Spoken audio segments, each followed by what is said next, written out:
Hi everyone, and welcome to this year's Hughes Hall Alumni Festival lecture. My name is Jack and I'm the Alumni Relations Officer at the college. Obviously everything is a little different in this year's festival, but it's a real pleasure to have so many of you tuned in today, representing nearly every college in the university and from all over the world. So for our talk today, we're delighted to welcome Dr Sara Hennessy, who is a governing body fellow at Hughes and a reader in the Faculty of Education.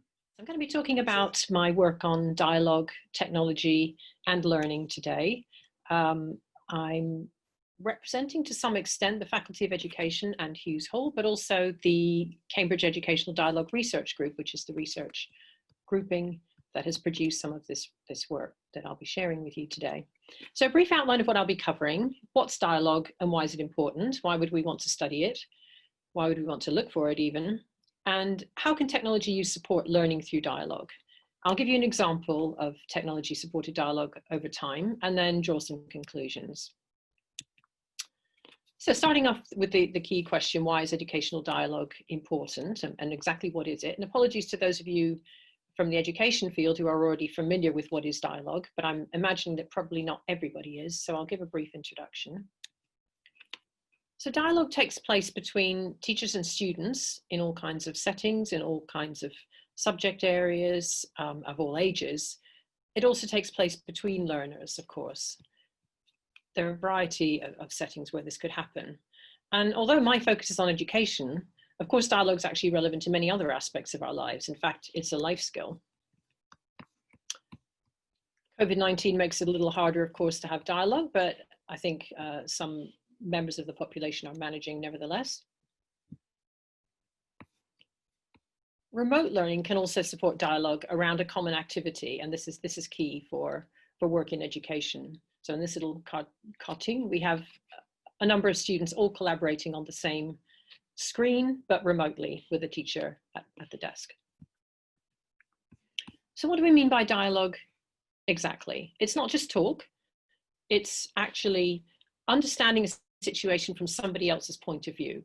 So it's about being open-minded, creating spaces for other people to talk at some length, us listening respectfully, responding to other people's viewpoints, building on other people's ideas in a cumulative fashion, making reasoning explicit, bringing together and synthesizing ideas as well, speculating, hypothesizing, inquiring, reflecting on our own dialogue and our reasoning.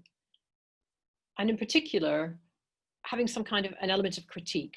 So challenging people, evaluating different perspectives and so on. And all of this adds up to, hopefully, joint knowledge building. That would be the aim. Unfortunately, we don't actually see authentic dialogue all too often in the classroom, and that's the case globally, especially the element of dialogue that is focused on critique, that's on students respectfully challenging and testing their ideas out against other perspectives. And critical thinking and evaluation are even more important in today's era of alternative facts, as you can imagine. It's just something we really need to skill our students in. So what kinds of dialogue actually support learning? We've carried out in our group a recent large-scale study funded by ESRC about the forms of dialogue that are actually associated with student outcomes, in fact on standardized tests. And we've shown that these particular features promote significant learning gains and also improved attitudes to school when they occur together. So we have building on, elaborating on others' ideas. We have challenging or querying, disagreeing with other people. And then we have student participation, learners actually engaging with other people's ideas, feeling safe to do that, and yeah, making sure that their voices are heard. And in fact, another recent study also shows that the dialogic teaching is linked to higher enjoyment of students and lower anxiety in the classroom as well. So the outcomes aren't just cognitive, they're not just test results, but they're also emotional. So these findings have come from schools. I'd conjecture, actually, these are important aspects of dialogue in many areas of life.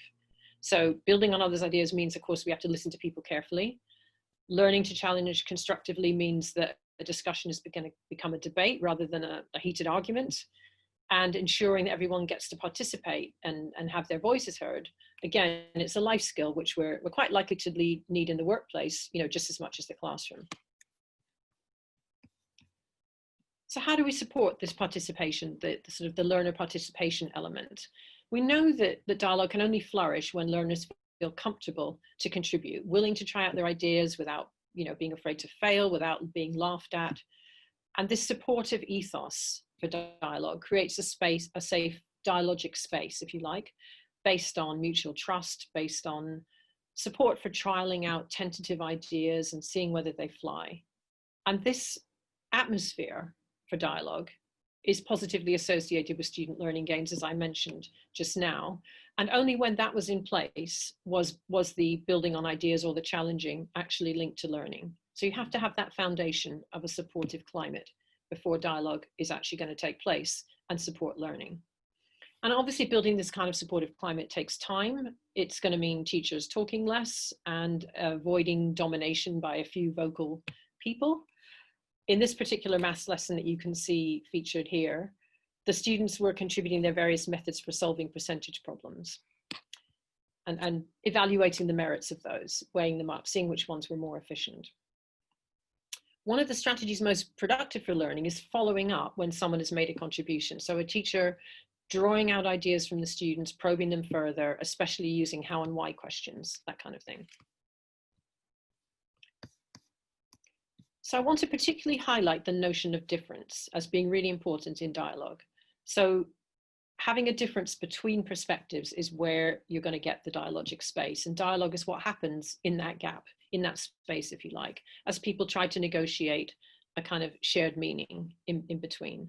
So through dialogues, people can understand other people's perspectives better, as long as they are open-minded, willing to change their minds, willing to criticize their own ideas, and so on. So multiple viewpoints can coexist.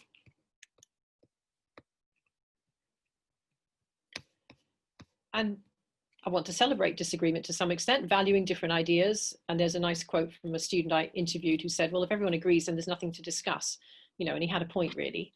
So it's important to have some kind of debate. And actually reaching consensus during a dialogue or a discussion is not essential. It's the process of trying to do that that's where the learning takes place. So we might end up with different ideas at the end, but actually attempting to understand other people's viewpoints is what's productive for learning. So yeah, the reasoned debate is what's crucial here. An interesting finding from some research on group work in science carried out by an emeritus professor at Cambridge, Christine Howe, shows that actually the delayed effects of talking in groups are even greater than the immediate effects when you measure them, when you measure their learning, like in a post-test. So her study showed that learning from group work continues to happen even after students have left the classroom, well after the event, because they're reflecting on the challenges they've had to their own ideas. And that kind of primes them to be responsive and receptive to new inputs they might encounter. Anything related to that same topic helps them think about that and think, maybe there was something in that other viewpoint. And actually, when she tested them several weeks later, there was a higher learning gain than right immediately after the dialogue, which is quite extraordinary. But that only happened where perspectives were different to start with, which is, of course, the core feature of effective dialogue. So learners don't always need answers at the end of a dialogue or a classroom lesson. We need to sometimes just keep the dialogic space open. We may need to live with uncertainty. And in classrooms, it's effective when teachers hold back from immediately evaluating feedback on students' contributions. Okay, so how can using technology support learning through dialogue? And this is going to be my main focus today. This picture that I'm using throughout, by the way, is from some research I did with a colleague in Zambia a few years ago, working with students and technology and looking at their ways of using it. So just start off with a quote here from French technology consultant and former minister, Jacques Attali, under Mitterrand. And as you can see, he's talking about the revolutionary leap into a new age that's going to profoundly transform human culture. And this is what technology can do. We might agree with this in terms of technology's impact in everyday life, perhaps, and it's certainly hard to imagine what lockdown would have been like without technology. But I think in education, we're a bit more sanguine. And this quote from Diana Laurillard sums that up really. I think most of us in the field would agree that a technological revolution has not transformed education. Nevertheless, technology does have some significant potential to support dialogue, and that's what I want to look at today. So again, remembering that dialogue is more than talk, and talk is very important, as you can see from a couple of the quotes here. It's actually probably the central way in which we make new meaning, if you like, and the way that we learn. But so are other representations. They're also important too. And I want to draw on here on the theory around the notion of artifacts as tools that support collaborative learning. So objects that people create together, and the notion that that's supporting learning as a social practice as people engage in dialogue with each other and sort of embody their learning into these objects. And this brings up the notion of knowledge artifacts. So where the knowledge is actually encompassed in the object, like talk, like writing, they are embodying the learner's evolving understandings. So the devices for thinking. And then we have digital knowledge artifacts when we have a technology mediated environment. So these are simply digital forms of artifacts that are created by learners or created by learners and teachers together. And they can provide a visual focus for dialogue, something to look at and to keep working on over time. So they're built up together, they're created collaboratively, they are annotated, perhaps manipulated, compared, interpreted, critically analyzed, hopefully, and perhaps modified, along with talk. It doesn't negate the need for talk. But the artifacts can actually offer a focal point that kind of keeps the topics alive for longer. So how do they assist learning then? They're making the thinking and the differences between perspectives visible and laying ideas open to being modified as learners are engaging in collaborative inquiry. So they're making the reasoning explicit and the differences between views explicit. So talk's not the only tool that can help us to understand difference. Although the role of artifacts actually in relation to dialogue and technology is not something that's been looked at very much, it remains underdeveloped. So how can we exploit technology and these artifacts to actively support learning in for learning to involve collaboration, to involve commenting on each other's ideas, building on each other's ideas. And the task design, the activity itself, is really important to provide opportunities for dialogue. We need to build in a requirement for collaboration and dialogue, and that's going to then help them happen, especially constructing a joint product, an artifact, using technology or other materials. But the idea is that you have a shared goal, you have a shared object, and that's bringing together the thinking and helping you to explore difference. So here's some examples of artifacts created by students. And these examples kind of legitimize the notion of having multiple different interpretations. Of course, they might not all be equally valid, and that needs to be looked at, but using artifacts as a tool can support the sharing and the evaluation of those competing perspectives. They're making visible the positioning in relation to others' ideas.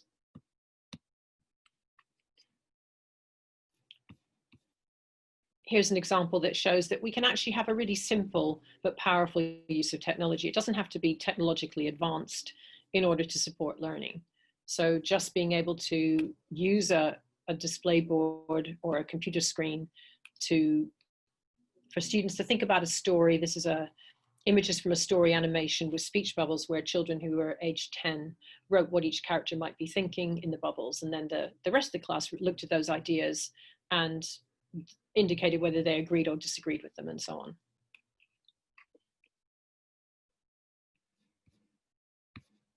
Here's a couple more examples of children's jointly constructed artifacts. There's a story, well, the last frame of a story where the poor old witch gets cooked and never seen again, and a circle map in a primary maths lesson where students are working out different ways that they can make 10.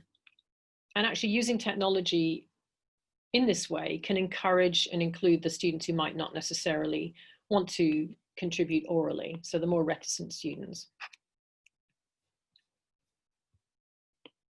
So while a technology like an interactive display board and interactive whiteboard could potentially open up a space for dialogue, whether learners are actually going to enter that space is going to depend on, again, the classroom ethos that I mentioned, and the teacher's approach, their dialogic intention, if you like. So classroom dialogue is heavily dependent on the teacher's input. It's not going to just happen, you know, organically by itself necessarily. Here's one more example from some work carried out by my colleagues Neil Mercer and Paul Warwick and others. And they were looking at primary science with children, again, around age 9 to 10, engaged in dialogue about where to place a glowworm in categorizing objects as light sources or reflectors and moving objects around on the screen. And the unusual thing about this one is they were working at an interactive whiteboard, which is normally a whole class tool. They were working without a teacher present because the environment had been structured in advance, the activity had been structured in advance by the teacher to support dialogue. And then she just left them to it and they got on with this. Here's another example, which is a concept map. And this is a very powerful technique which can help to, again, crystallize the thinking of a group as they create a single joint artifact here. And this could be used to show thinking over time. They could do this at different stages in time or compare with other groups and so on as well. I missed the slide actually. And that one is a food chain, again, showing that dialogue is cumulative and it's based on chain contributions. And here the students are taking turns to build up a food chain by each having to build on the previous contribution. So it's actually embedding the building of others' ideas into the design. This one is a slightly more sophisticated technology called Talkwall, which is being developed by colleagues in Cambridge and the University of Oslo in a joint project called DIDIAC, which is digitalized dialogues across the curriculum. And it's based around a really useful open tool that you can, again, you can use this with adults, not just with students. In fact, I use it in my master's teaching sometimes. And basically, a main talk wall is displayed at the front of the class, which is typically controlled by the teacher. And then learners have their own individual or group walls that are controlled using any device with a web browser, could be your phone or whatever. And then the teacher presents a question or a challenge. Learners engage in small group dialogue and post their ideas. And then these contributions, the digital artifacts, if you like, appear on the class feed, a bit like the timeline on Twitter or Facebook. And they stay constantly available and they're shared across all the devices and they can be interactively sorted, manipulated, arranged in various ways. And Talkwall now has a remote collaboration feature, which is great in the era of COVID or when you want to have remote learning, because the students don't need to all be in the same place. So again, this kind of technology can serve to encourage the building on and commenting on and evaluating of others' ideas. Another example of the way of structuring dialogic activity in order to support learning is to use talking points, which is a very simple but very effective technique for fostering dialogue. It's basically true or false statements with a non-obvious answer, if you like, that students have to discuss whether they agree or disagree with. So here's a few statements about the moon and the pathway, its relationship to the earth, and the technology, which is just kind of drag and drop. The students would drag those statements over the moon in the middle. And you can even set this up in PowerPoint. It's very simple, just objects coming in front of or behind each other. It gives the technology gives the feedback as to which viewpoints are coinciding with the scientific view.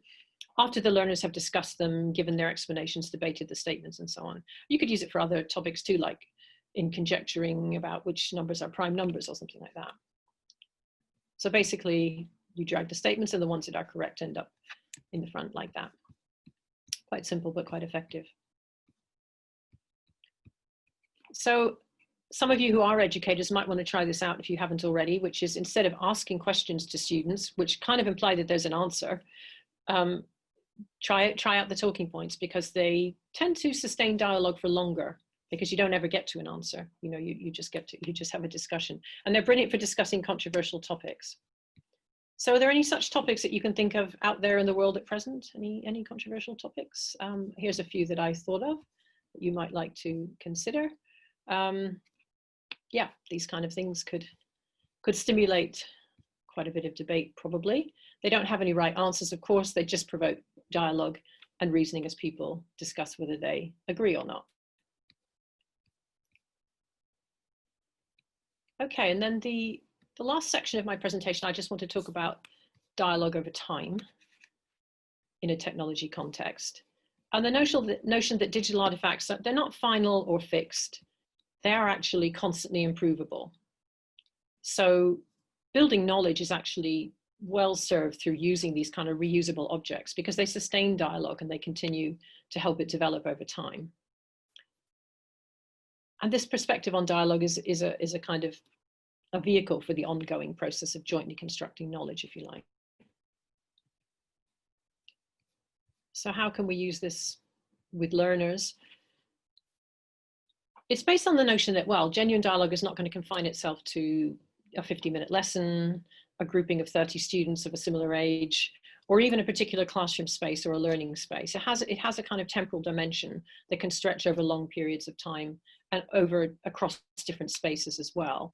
And the artifacts can serve a scaffolding or a bridging function between those spaces and times, if you like. So for example, on the interactive whiteboard, as in this picture, the temporal dimension is served by the unique facility that the whiteboard has for you to annotate images on the screen and save those and then bring them back another time to revisit them, to revise them over time. So kind of reigniting the prior reasoning that you have.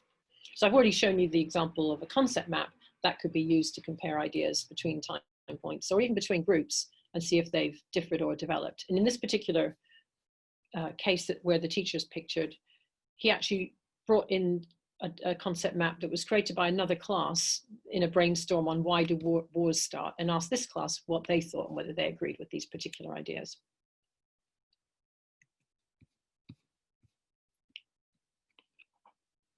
So the current model of education that we tend to have in our society is assuming a kind of one-way process where we have some material, some truth, some curriculum material that is enshrined in textbooks and other resources and appears somewhat static to the students, whereas a dialogic theory of education is more of a two-way thing. It's a journey into time, and it's looking at the notion of a bridge across the timescales of local face-to-face dialogues in the classroom to join up with the longer-term cultural dialogues.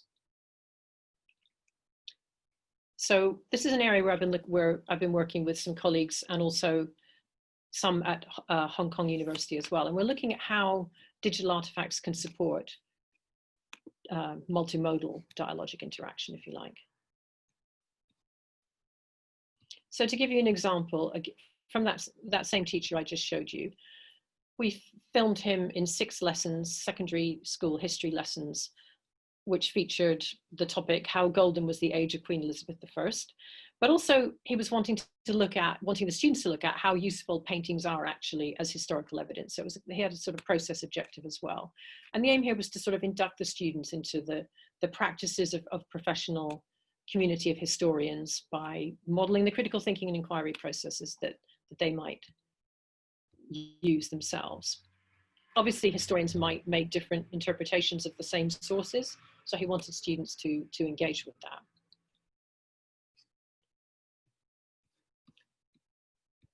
So here, the whiteboard again was offering a kind of visual focus, a big screen at the front with objects that students could manipulate, they could annotate.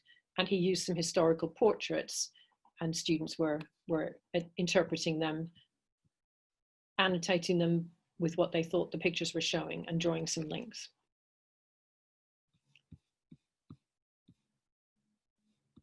So I'm going to share a short video if we've got time. It's a couple of minutes, just to give you a flavor for what this kind of thing looks like in the classroom, where the teachers shared the portrait didn't tell them what the title of it was and allowed them to sort of construct their own interpretations. He posed a completely open question about this, and then he asked them to annotate and to link their ideas directly with the portrait.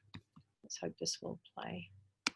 We often talk about the Elizabethan age as a golden age, the golden age of Elizabeth. Elizabeth's on the throne for a long time, as we'll see. How does she get this image of her? What do we mean by golden age? Well, I'll show you this very, very famous picture of Elizabeth. Very famous. I won't tell you what it's called at the moment. Hands down, Joe. I won't tell you what it's called, but it's famous.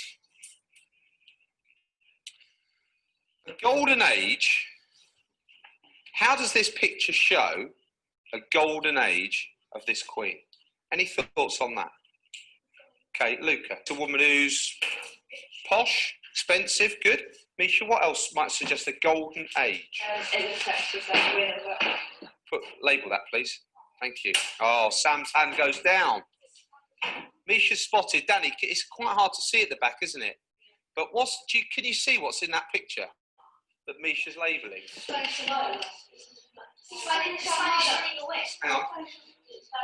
It is. Duncan mentioned earlier on that Elizabeth might have problems with Spain. Good knowledge, and perhaps this is about the Spanish Armada, and Misha's quite rightly suggested winning battles. If there's anybody down the front, my apologies to people here at the back, but can anybody perhaps nearer to the front, perhaps even at the back, see what that is? I think it's linked to that. Can anybody see what it is? Can you come and label it, Duncan? What you think it might be? So hang on, we're starting to build up a picture of this woman now using this portrait, aren't we? A golden age, I've said to you, that a golden age of Elizabeth. What's being said here? We can get that line to... That's okay. Right, let's see if Duncan can label this. Press hard, Duncan. Push hard. Just tell us what it is, Duncan. Oh, Spanish ship sinking in a storm. Thank you. Spanish ship sinking in a storm. Battles being won. This shows Spanish ship sinking in a storm. Okay, so we've brought a bit of our own knowledge here, haven't we, to this picture? Good. Come on, Zoe, what else? We often talk about... Sorry. Okay. So I think here the teacher is helping the students move across different timescales. He's bringing in the notion that knowledge is not fixed. It is a living dialogue, and it's changing over time and space, which is a nice idea taken also from my colleague Rupert Wegerup here. The teacher's supporting this whole process, modeling the provisional nature of the interpretations. When he says things like label something that might suggest, he's showing how provisional it was and helping them to learn that we can look through a present day lens and that shapes how we understand history. But he's adding the students' fresh perspectives to this dialogue, if you like. So the learners are bringing together the sort of the 16th century events with their own present day dialogues to construct their own new meanings, which are embodied in these artifacts, and learning to participate in a very modest way in the larger cultural dialogue. Okay, so concluding from this, the value of dialogue is actually increasingly being recognized in the field, but it's still not prevalent in formal schooling, formal education at any level. And I've argued that educational technologies can support joint knowledge building through dialogue, especially when digital knowledge artifacts are used effectively to scaffold learning. They're offering records that embody the learning and the evolving understanding that's going on, and making the learning trajectories more visible, supporting students in that. I just wanted to point out one source that might be interesting to people, because it contains some more about the topics that I've touched on. It's a recently published handbook. Two of the editors are actually fellows at Hughes Hall, Neil Mercer and Rupert Wegerup, and Louis Major is the third editor. And many of the contributors are based in our research group, or their international colleagues from all over the world. So the book has a pretty up-to-date overview of the field internationally, with about 50 chapters, and including a whole section on technology-mediated dialogue, if anybody would like any more information about that. And then I also just wanted, last but not at all least, to say something about how we can support practitioners, because actually that's one of my main focuses at the moment in my work is professional development work with teachers. And we've developed a very extensive professional inquiry resource pack, which offers practical tools to identify dialogue in the classroom, to promote it, to categorize it, to measure change over time. And these materials are freely available. We trialed them recently with 74 teachers across 8 countries, from all levels, from early years up to higher education, with very positive impact. And welcome anybody who wants to use the materials just to get in touch to let us know. And the next step is to kind of develop a version for technology mediated dialogue. So yeah, be happy to have people work alongside us with that. And there's just some links if anybody would like any further information about the work that we're doing and the ways that you can get hold of the resources. So do get in touch. And thank you so much for listening. That's fantastic. Thank you so much, Sara. I have to say that was really incredibly interesting. And a nice surprise for me is that the teacher in the video that you showed was actually my secondary school history teacher. So a nice little surprise for me there in the middle of your presentation. You're a wonderful teacher. Absolutely. Yeah, absolutely excellent. You know, I went on to do study history at university, so clearly left an impression on me. Fantastic. So it would be great to move on now to some of your questions. Thank you, Jack, and thank you, Dr. Hennessy, for such a wonderful and insightful talk. My question is very simple, actually, and I thought of it right at the beginning of the session when you started it. And that was, you know, do you find your research, is there a direct impact on students, you know, you spoke about reticent students participating more. So is there a direct impact and relation between, you know, participation and these kind of dialogic exercises in the class and students becoming more, you know, outspoken and confident in their work after that? Yeah, that's a great question. Absolutely. The research does show that. I mean, my own work, I can't say I've got any statistical data on it, but certainly the teachers I've worked with have reported that and have provided evidence of that. And in fact, one of the case studies we did with our teacher set of materials recently in New Zealand, the teacher actually began by focusing on a small group of students that were quite vocal, but they were so argumentative. She actually moved and started to use a group that were really quiet and never really wanted to participate, and followed them over time, and they just blossomed amazingly. So I have anecdotal evidence of that, but there is actually also work done by people in the Czech Republic that shows that this is absolutely the case. They've done fairly large-scale studies on it. So yes, absolutely, because you're creating that supportive climate for dialogue, that's where those students feel at last safe to participate without, you know, being made fun of. And where learning from mistakes is the norm, then students are not afraid to fail. So it is a case of building up that trust and that culture. And it's not quick, it's not overnight, but with time, absolutely, the quieter students will participate and will learn more.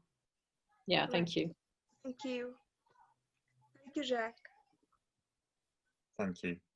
Thank you. That's a great question. So having a look at some of the other questions here, we have a good one from Rachel about encouraging students to reflect and obtain learning benefits. So I'll just invite Rachel. I know, so sorry to shock you. Rachel is actually my my PA, and she arranged this session for me, and I didn't change the name before, but thanks ever so much for letting me ask the question. Very quickly, the question was, are there any particular features to learning in this kind of dialogic way that are more likely to encourage kind of longer term reflection of views? Because you mentioned about how you can have benefits potentially kind of well after the actual session. Yeah, so I think in that case, the sort of the key ingredients were, as I mentioned, having different perspectives and making sure that those were shared, but also the requirement for reasoning, the requirement for justification was really important. So people had to hear the justifications of others' perspectives, and then that's what made them think, actually, perhaps there's something in that. You know, perhaps my own idea is not fully formed yet, not fully right. So I think hearing a reasoned argument in a calm environment, you know, in a supportive environment for dialogue, is what begins to make those thought processes start moving. And then, like I said, students or learners are kind of attuned to new inputs then, things that they might not have noticed or tuned into when they start to encounter further evidence that relates to that particular topic. They then begin to realize that actually there's a body of evidence that's probably a little showing a different conclusion than what they had assumed. Yeah. Lovely, thank you. Thanks. All right, thank you very much for joining us. So we've got another question from Keshia. Hi there. Hi. Thanks for the talk. It was very interesting, and I found the examples of using technology in the classroom quite interesting, but it's a physical classroom. So I work in an educational technology startup, and day to day I build like these educational programs for kids and adults as well. And I was wondering if you have any examples for stimulating dialogue using technology in distance learning, and particularly in ways where the teacher might not have to be actively involved with the students while they're learning. So like asynchronous activities where the student is learning at a different time than the teacher is teaching.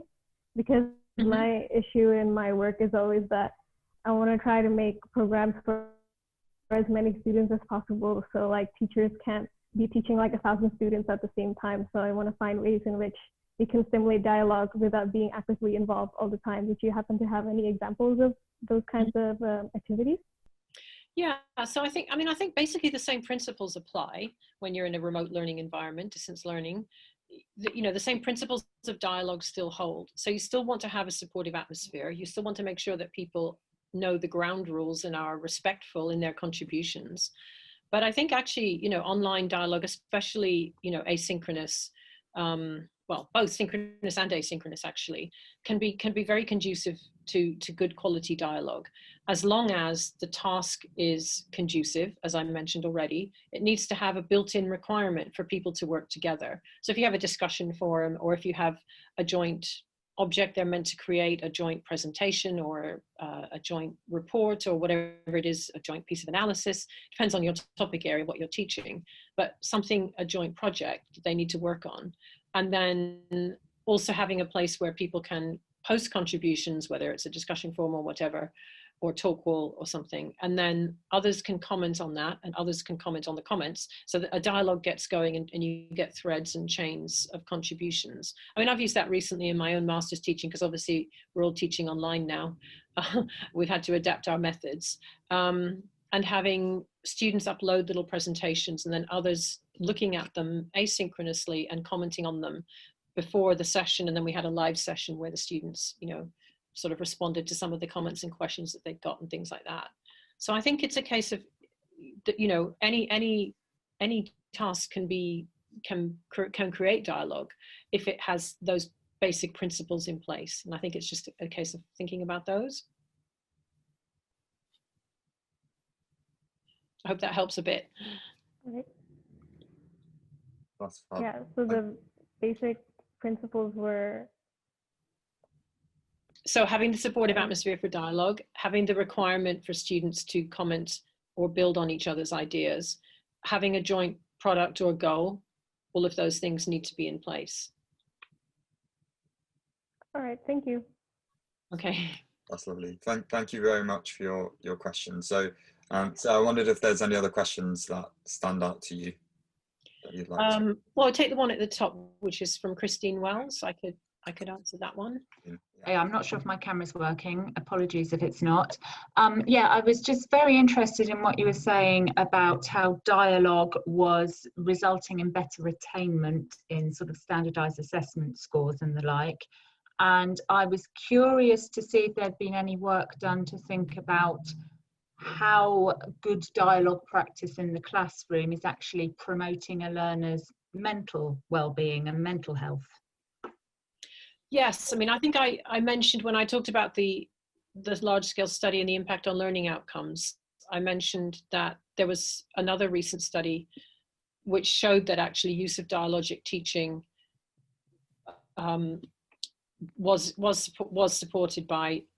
did support students' emotional well-being, in particular their enjoyment, their motivation, their engagement. Those were all raised through yeah, it was I think it was a naturalistic study looking at that. So there is some evidence. There's not been so much done on that, but the work that has been done has been pointing in the right direction. Has definitely been showing that, absolutely. And certainly the students that previously were more reticent to participate, going back to, I think it was the first question we had, you know, the research definitely supports the fact that their well-being is increased when they are able to participate because they feel more comfortable. So yes, absolutely.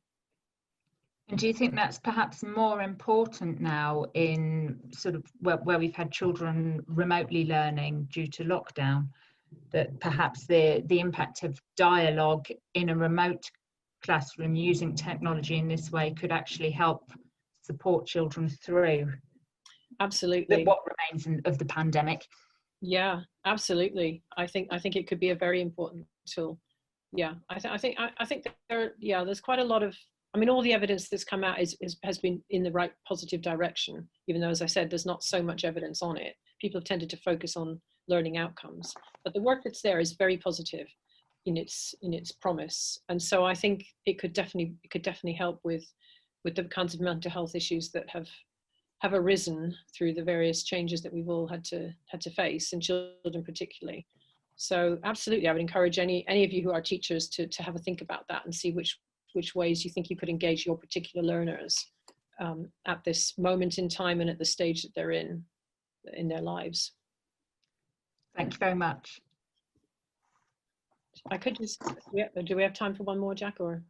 Yeah, absolutely. Okay, I'll take the one at the top by Ian Walker, if he's there. Yeah, of course. No, it doesn't look like we can Oh. hear from Ian. Ian? Sorry about that. We can't hear you. Okay, well, shall I just answer the question anyway? Yes. Sorry, Ian, we can't see or hear you, but I'll answer the question, which is, I imagine people can see it, but basically, Ian says that he's no longer displaying the shared artifact at the front of the class, so because all students can access on their own devices. So often he puts something different at the front to what they're working on, and he's used that both in virtual and classroom-based learning. So his question is, he says, I think technology and dialogue leads to rethinking classroom layout and school timetables. What are your thoughts? Yeah, I completely agree. I think that when students have their own devices, there isn't a need necessarily to have something at the front until you want to have a whole class discussion about it. The rest of the time, it's not necessary. But certainly having students working in pairs or small groups with a device is very conducive to dialogue. Group work is extremely powerful for dialogue, as I've mentioned. It's strongly associated with learning gains when students have high quality dialogue in groups, in fact, more so than whole class. So that's worth thinking about too for teachers, how to promote really good small group dialogue with a device or without one, and to let the students, run with that as opposed to having them all focused all the time on a central board. And I think teachers have devised all kinds of ways of stepping back from the central location. In fact, Jack, your old teacher, Lloyd, when I've observed him, he used to sometimes sit at the back of the class and let the rest of the students, come up to the board and so on. He kind of sat with the learners sometimes. And I think in a very crowded classroom. So often there's not many options for how you can rearrange the furniture and things, but if you can, then you do. And if you can't, then you use other pedagogical techniques to kind of make that dialogue happen. So yeah, absolutely. I strongly would support that.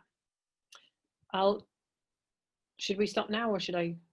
Perfect. I mean, if you have time for one. Let me do one more because Claudia has written one. She says she'd prefer not to be called up to screen, but I'll answer her question. So she says as arts and drama teachers, they've known for years that dialogic education had huge benefits. They just didn't call it that. And her question is, why is it still not prevalent in mainstream education? Yeah, this is a question I'm asking myself and my colleagues are asking themselves all the time. How's the training of new teachers being impacted by this research? Well, I mean, certainly at Cambridge, we have a more forward-thinking PGCE course because our faculty has a long tradition of research into dialogue. It's certainly part of the training that we give the teachers here. I can't speak for every teacher education outfit in the country, unfortunately. I think it's probably not given quite such airing in other places.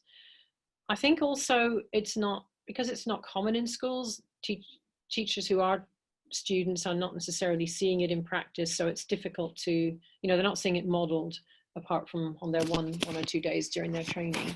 So it's not something that's mainstream yet, as you point out. It is really hard to understand why. There is a big political movement away from it. We've had successive education ministers and other officials who have been anti-group work, anti-dialogue, seeing it as a waste of time, thinking the teacher should just tell students the answers and not waste time, you know, going around the houses with dialogue.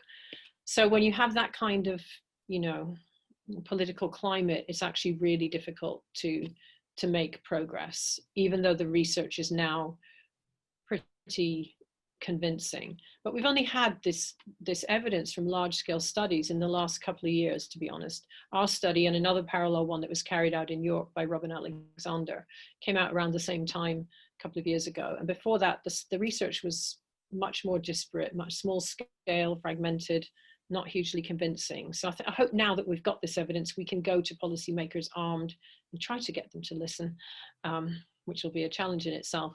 And yeah, to see that actually the evidence is pretty supportive of this as a way of learning and of actually raising learning outcomes on standardized tests, which is what they care about, which is why we use that as a measure. We use the SAPS tests, which are the, you know, the tests at the end of primary schools in the UK, as our measure, even though we don't particularly believe in them, but we know that policymakers are interested in them.